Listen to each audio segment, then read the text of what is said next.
Sportsnet Lakers, brought to you by Arrowhead Mountain Spring Water. I'm Allie Clifton, joined by James Worthy, Robert Ory, Mike Bresnahan. We've got Geeter and Mike Trudell handling the post-game locker room responsibilities downtown.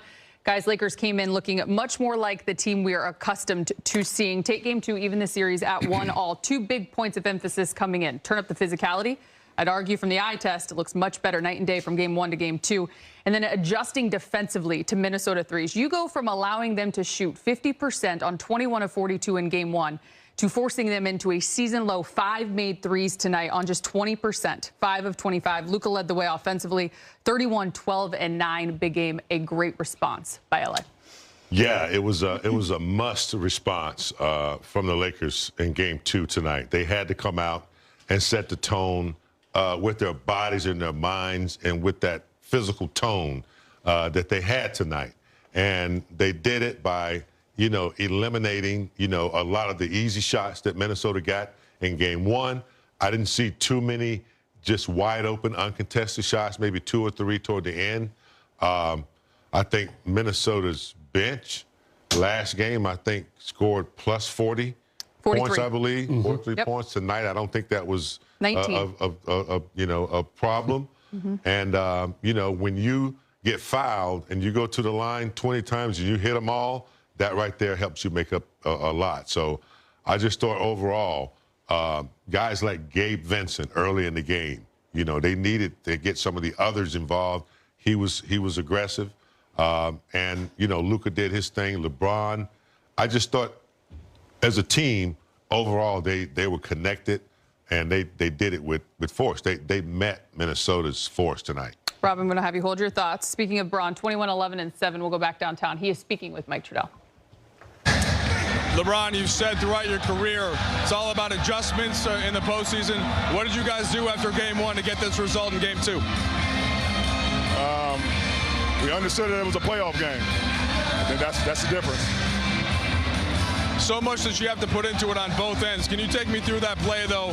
You have a turnover, and Anthony Edwards has the ball at midcourt. Where did you see you were going to be able to step in there, get the ball, and finish? Just trying to make a play. That was a big possession right there. They had numbers. I didn't think he saw me, in the rear view, so I was able to jump the pass lane and also make the layup.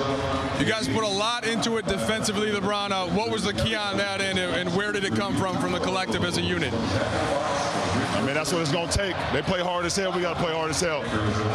They play with a lot of intensity. We got to match their intensity. So, it's going to be like this all series. What are you starting to learn about Luka in a playoff context as a teammate as you guys grow in that way? Nothing. I've watched it for 7 years, so nothing at all.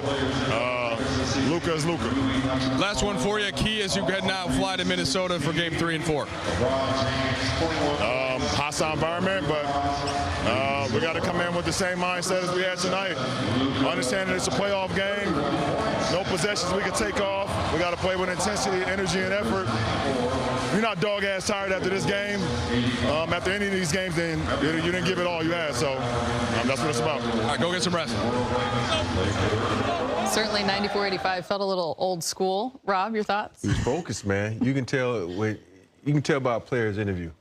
When playoff comes around, the jovialness kind of disappears and getting locked in. You can see right there that he's locked in. For him to make that statement that, he realizes it's a playoff game, I think he has to put that on himself because he's the leader of that group. He's been in his team, been in the league for 20-plus years, and so he has to get this team ready. I think they locked in, and sometimes when you have a week off, you kind of come out a little rusty. And you could really see tonight defensively how in tune they were with one another. I thought the defensive game plan was excellent. The only thing is they need to figure a way out when they ISO Ant-Man up top because that's the only thing. On the wing, they're good. But other than that, I think they had an excellent game plan from the offense to the defense to just, the rotations. Everything was good. The bad news for the Minnesota Timberwolves is there were 3 days between games after Game 1. So Lakers got to read and hear about and watch on TV how they were out physical so badly in Game 1. And I thought J.J. Redick set the tone right after that game 3 days ago. He said, we need to think of it as a playoff game. We thought of this as a regular season game. Tonight was a playoff game. And the Laker defense was incredible. 85 points for Minnesota. After losing to this team by 22 a few days ago, season low for the Timberwolves, no less. Lakers forced 3 turnovers in the final 3 minutes and also blocked Julius Randle's shot to end another Minnesota possession. Great job by Laker D. Alley. They won the game tonight down the stretch. I think, too, speaking of down the stretch, you think of execution, which was a big focal point coming into this series, as JJ mentioned before, even game 1. And you speak of the defense that you guys have all just mentioned. It was a season low in points for Minnesota at 85. By the way, they held the longest active streak in terms of points scored over 100 at 59 straight games.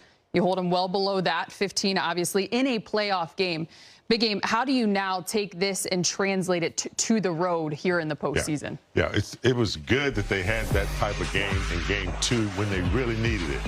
So when you hold a team that low in points who are used to, it sends a message, okay? It's like, what, they only scored 85 points? Yeah. So they know the defense can be sticky. It kind of it doesn't throw game 1 out the window, but they know the Lakers aren't who they played in game 1.